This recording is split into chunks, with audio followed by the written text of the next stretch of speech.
श्री स्वामी समर्थ.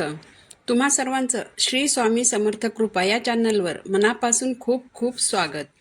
आजच्या व्हिडिओमध्ये आपण गुरुचरित्रातील 14व्या अध्यायाचं आपल्या आयुष्यात काय महत्त्व आहे हे आपण जाणून घेणार आहोत. त्यासाठी व्हिडिओ शेवटपर्यंत नक्की पहा. दत्त संप्रदायातील करोडो लोकांचा विश्वास आणि पवित्र वेद म्हणजे गुरुचरित्र. श्री गुरुचरित्र या ग्रंथाला 5वा वेद असं मानलं जातं. हा एक परमपावन आणि अद्वितीय ग्रंथ आहे. या ग्रंथामध्ये गुरु या पदाला आणि गुरु शिष्य या नात्याला महत्त्व दिलेले आढळते. दत्तावतार श्री नृसिंह सरस्वती स्वामी महाराज यांच्या प्रेरणेने गुरुचरित्र लिहिले गेले, त्यामुळे हा ग्रंथ अनुभवसिद्ध म्हणून मान्यता पावलेला आहे. श्री दत्तभक्तांना श्री गुरुचरित्र हा ग्रंथ पारायणासाठी अतिप्रिय आहे. या ग्रंथाच्या पारायणाने भक्तांच्या सर्व मनोकामना पूर्ण होतात. या ग्रंथाला वेदतुल्य मानले गेले आहे. श्री गुरुचरित्र या ग्रंथाचे पारायण करावे अशी प्रत्येकाची इच्छा असते, पण या ग्रंथाचे पारायण करणे सगळ्यांना शक्य होत नाही. श्री गुरुचरित्र या ग्रंथाच्या पारायणाचे नियम ऐकून बरेच जण ते पारायण करत नाहीत. कधीकधी घरात लहान मूल असतात, त्यामुळे वेळ मिळत नाही, तर कधीकधी ऑफिस आणि घर सांभाळणं हीच मोठी तारेवरची कसरत होऊन बसते. त्यामुळे बऱ्याच जणांना इच्छा असूनही श्री गुरुचरित्र या ग्रंथाचे पारायण करणे शक्य होत नाही. अशा वेळेस अशा व्यक्तींनी गुरुचरित्रातील मेरुमणी समजल्या जाणाऱ्या 14व्या अध्यायाचं नित्यनेमाने पठण करायचं आहे. या अध्यायाचं पठण कसं करावं, कोणी करावं, कधी करावं आणि याचे नियम काय आहेत? जर संकल्पयुक्त पठण करायचं असेल तर त्याचे नियम काय आहेत हे आता आपण जाणून घेऊया.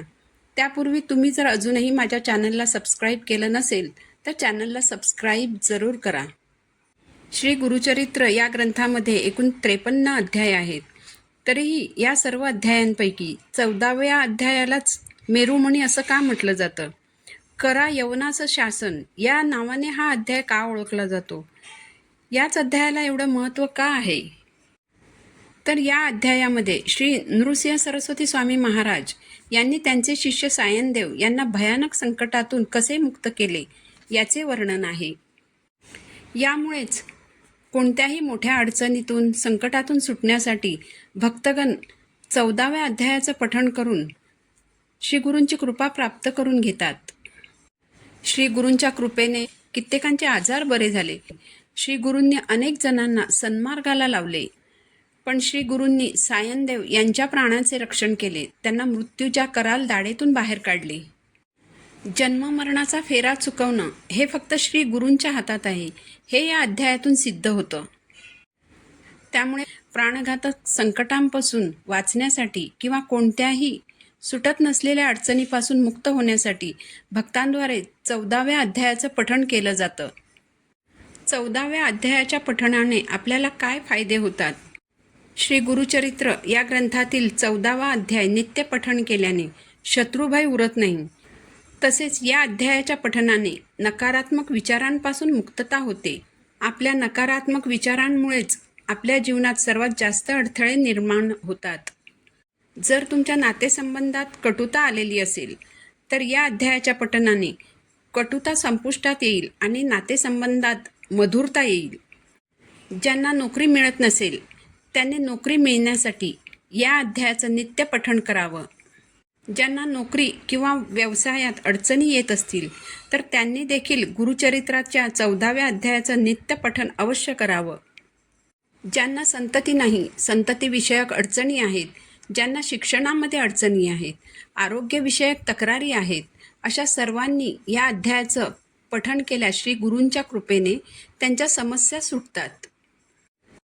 आणि जर तुमच्या स्वतःच्या काही इच्छा मनोकामना पूर्ण व्हायच्या असतील तर अशांनी या अध्यायाचं पठण केल्यास त्यांच्या इच्छा पूर्ण होतात. या अध्यायाचं पठण कुणी करावं? तर या अध्यायाचं पठण कोणीही स्त्री अथवा पुरुष तसंच 12 वर्षापुढील मुलं मुली या अध्यायाचं पठण करू शकतात.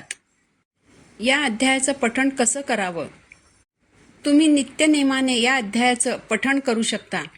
या सेवेचा नित्यसेवेत समावेश करू शकता आणि या अध्यायाच्या पठणाची सुरुवात कोणत्याही दिवशी करू शकता. या अध्यायाचं नित्यनेमाने पठण करताना तुम्ही कधीही या अध्यायाचं पठण करू शकता. यासाठी कोणतीही पूजा मांडणी करण्याची आवश्यकता नाही. जर ही सेवा तुम्ही संकल्पयुक्त करणार असाल तर सर्वप्रथम तुम्हाला संकल्प करायचा आहे. यासाठी हातामध्ये थोडंसं पाणी, एक फूल आणि अक्षता घ्यायचे आहेत. आपलं नाव आणि गोत्र सांगून 14व्या अध्यायाचं पठण तुम्ही का करणार आहात, तुमचा कोणता प्रश्न सुटावा म्हणून करणार आहात आणि किती दिवस करणार आहात, म्हणजे 11, 21, 51, 108 यापैकी किती दिवस करणार आहात हे सांगायचं आहे.